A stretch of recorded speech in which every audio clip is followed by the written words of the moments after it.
Que Jesus Cristo te abençoe, o nosso Deus e o Santo Espírito.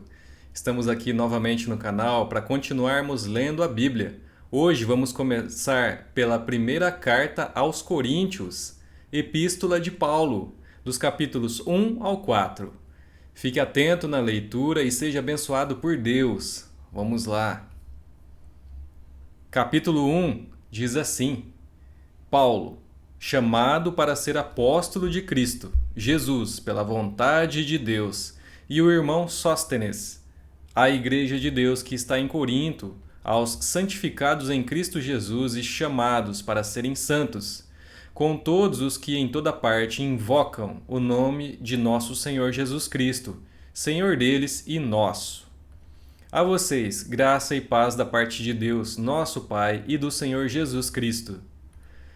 Sempre dou graças a meu Deus por vocês, por causa da graça que dele receberam em Cristo Jesus. Pois nele vocês foram enriquecidos em tudo, isto é, em toda a palavra e em todo conhecimento, porque o testemunho de Cristo foi confirmado entre vocês, de modo que não falta a vocês nenhum dom espiritual, enquanto vocês esperam que o nosso Senhor Jesus Cristo seja revelado. Ele os manterá firmes até o fim, de modo que vocês serão irrepreensíveis no dia de nosso Senhor Jesus Cristo. Fiel é o Deus, o qual os chamou à comunhão com seu Filho Jesus Cristo, nosso Senhor. Irmãos, em nome de nosso Senhor Jesus Cristo, suplico a todos vocês que concordem uns com os outros no que falam, para que não haja divisões entre vocês. Antes, que todos estejam unidos num só pensamento e num só parecer. Meus irmãos, fui informado por alguns da casa de Cloe de que há divisões entre vocês.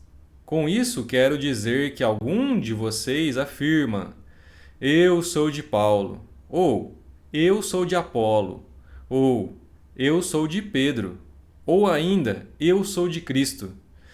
Acaso Cristo está dividido? Foi Paulo crucificado em favor de vocês? Foram vocês batizados em nome de Paulo? Dou graças a Deus por não ter batizado nenhum de vocês, exceto Crispo e Gaio.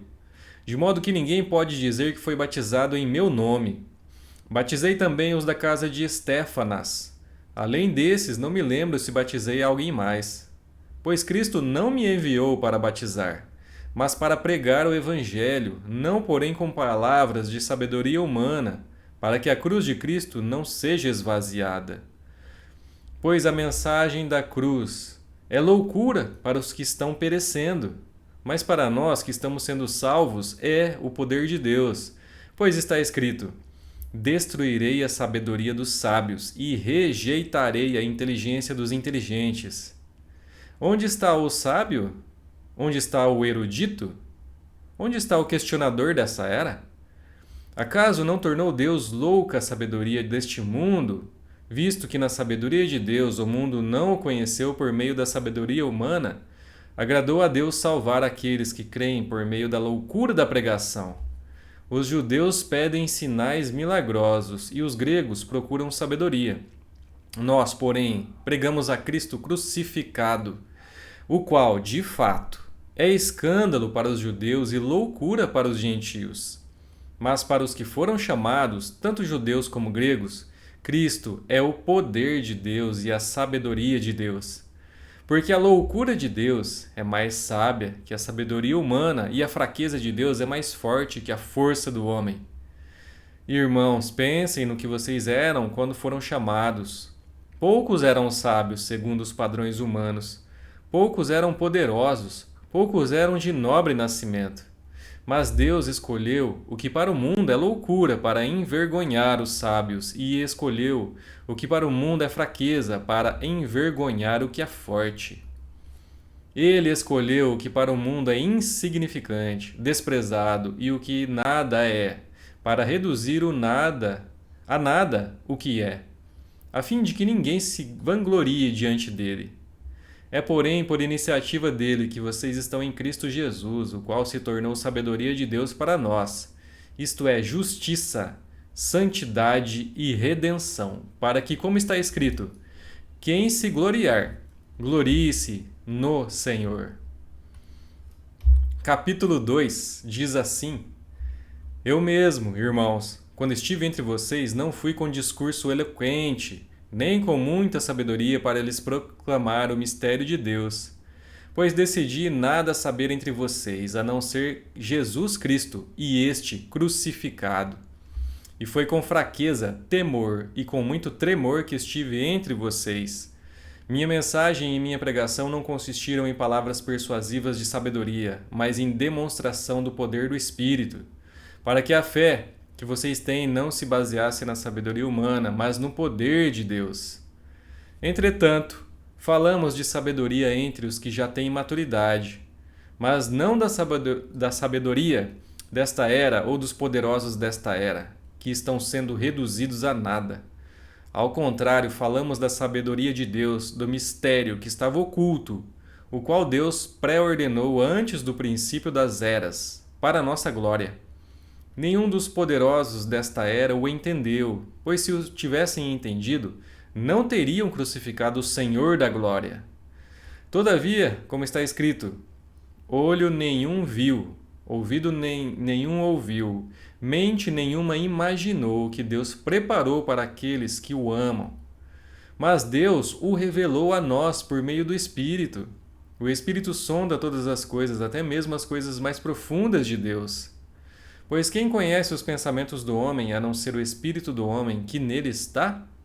Da mesma forma, ninguém conhece os pensamentos de Deus, a não ser o Espírito de Deus. Nós, porém, não recebemos o Espírito do mundo, mas o Espírito procedente de Deus, para que entendamos as coisas que Deus nos tem dado gratuitamente. Delas também falamos, não com palavras ensinadas pela sabedoria humana, mas com palavras ensinadas pelo Espírito, interpretando verdades espirituais para os que são espirituais. Quem não tem o Espírito não aceita as coisas que vêm do Espírito de Deus, pois lhes são loucura e não é capaz de entendê-las, porque elas são discernidas espiritualmente. Mas quem é espiritual discerne todas as coisas e ele mesmo por ninguém é discernido, pois quem conheceu a mente do Senhor para que possa instruí-lo? Nós, porém, temos a mente de Cristo. Capítulo 3 As divisões na igreja. Diz assim: Irmãos, não pude falar a vocês como a espirituais, mas como a carnais, como a crianças em Cristo. Dei a vocês leite e não alimento sólido, pois vocês não estavam em condições de recebê-lo. De fato, vocês ainda não estão em condições, porque ainda são carnais. Porque visto que há inveja e divisão entre vocês, não estão sendo carnais e agindo como mundanos? Pois quando alguém diz, eu sou de Paulo, e outro, eu sou de Apolo, não estão sendo mundanos? Afinal de contas, quem é Apolo? Quem é Paulo? Apenas servos por meio dos quais vocês vieram a crer, conforme o ministério que o Senhor atribuiu a cada um. Eu plantei, Apolo regou, mas Deus é quem fez crescer. De modo que nem o que planta nem o que rega são alguma coisa, mas unicamente Deus que efetua o crescimento. O que planta e o que rega têm um só propósito, e cada um será recompensado de acordo com o seu próprio trabalho. Pois nós somos cooperadores de Deus. Vocês são lavoura de Deus e edifício de Deus. Conforme a graça de Deus que me foi concedida, eu, como sábio construtor, lancei o alicerce, e outro está construindo sobre ele. Contudo, veja cada um como constrói. Porque ninguém pode colocar outro alicerce além do que já está posto, que é Jesus Cristo. Se alguém constrói sobre esse alicerce usando ouro, prata, pedras preciosas, madeira, feno ou palha, sua obra será mostrada, porque o dia trará a luz, pois será revelada pelo fogo, que provará a qualidade da obra de cada um. Se o que alguém construir permanecer, esse receberá recompensa. Se o que alguém construir se queimar, esse sofrerá prejuízo, contudo, será salvo como alguém que escapa através do fogo. Vocês não sabem que são o santuário de Deus e que o Espírito de Deus habita em vocês? Se alguém destruir o santuário de Deus, Deus o destruirá, pois o santuário de Deus, que são vocês, é sagrado. Não se enganem, se algum de vocês pensa que é sábio, segundo os padrões desta era, deve tornar-se louco para que se torne sábio.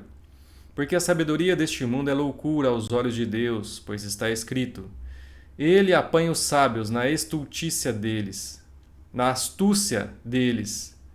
E também o Senhor conhece os pensamentos dos sábios e sabe como são fúteis. Portanto, ninguém se glorie em homens, porque todas as coisas são de vocês, seja Paulo, seja Apolo, seja Pedro, sejam o mundo, a vida, a morte, o presente ou o futuro. Tudo é de vocês. E vocês são de Cristo, e Cristo de Deus. Capítulo 4. Apóstolos de Cristo. Diz assim: Portanto, que todos nos considerem servos de Cristo e encarregados dos mistérios de Deus. O que se requer desses encarregados é que sejam fiéis. Pouco me importa ser julgado por vocês ou por qualquer tribunal humano. De fato, nem eu julgo a mim mesmo. Embora em nada minha consciência me acuse, nem por isso justifico a mim mesmo. O Senhor é quem me julga. Portanto, não julguem nada antes da hora devida. Esperem até que o Senhor venha. Ele trará à luz o que está oculto nas trevas e manifestará as intenções dos corações. Nessa ocasião, cada um receberá de Deus a sua aprovação. Irmãos, apliquei essas coisas a mim e a Apolo por amor de vocês, para que aprendam de nós o que significa. Não ultrapassem o que está escrito. Assim ninguém se orgulha a favor de um homem em detrimento de outro. Pois quem torna você diferente de qualquer outra pessoa? Ou o que você tem que não tenha recebido? E se o recebeu, por que se orgulha como se assim não fosse? Vocês já têm tudo o que querem, já se tornaram ricos, chegaram a ser reis, e sem nós. Como eu gostaria que vocês realmente fossem reis, para que nós também reinássemos com vocês. Porque me parece que Deus nos pôs a nós, os apóstolos, em último lugar, como condenados à morte. Viemos a ser um espetáculo para o mundo, tanto diante de anjos como de homens. Nós somos loucos por causa de Cristo, mas vocês são sensatos em Cristo. Nós somos fracos, mas vocês são fortes. Vocês são respeitados, mas nós desprezados. Até agora estamos passando fome, sede e necessidade de roupas. Estamos sendo tratados brutalmente, não temos residência certa e trabalhamos arduamente com nossas próprias mãos. Quando somos amaldiçoados, abençoamos. Quando perseguidos, suportamos. Quando caluniados, respondemos amavelmente. Até agora nos tornamos a escória da terra, o lixo do mundo. Não estou tentando envergonhá-los ao escrever estas coisas, mas procuro adverti-los como a meus filhos amados. Embora possam ter 10.000 tutores em Cristo, vocês não têm muitos pais, pois em Cristo Jesus eu mesmo os gerei, por meio do Evangelho. Portanto, suplico-lhes que sejam meus imitadores. Por essa razão estou enviando a vocês Timóteo, meu filho amado e fiel no Senhor, o qual lhes trará a lembrança, a minha maneira de viver em Cristo Jesus, de acordo com o que eu ensino por toda parte, em todas as igrejas. Alguns de vocês se tornaram arrogantes, como se eu não fosse mais visitá-los. Mas irei muito em breve, se o Senhor permitir. Então saberei, não apenas o que estão falando esses arrogantes, mas que poder eles têm. Pois o reino de Deus não consiste em palavras, mas em poder. Que é que vocês querem? Devo ir a vocês com vara, ou com amor e espírito de mansidão? Concluímos os capítulos de hoje. Espero que você tenha aproveitado e já fica o convite para amanhã estarmos de volta e lermos os próximos 4 capítulos da primeira carta aos Coríntios. Obrigado, Deus te abençoe e até lá!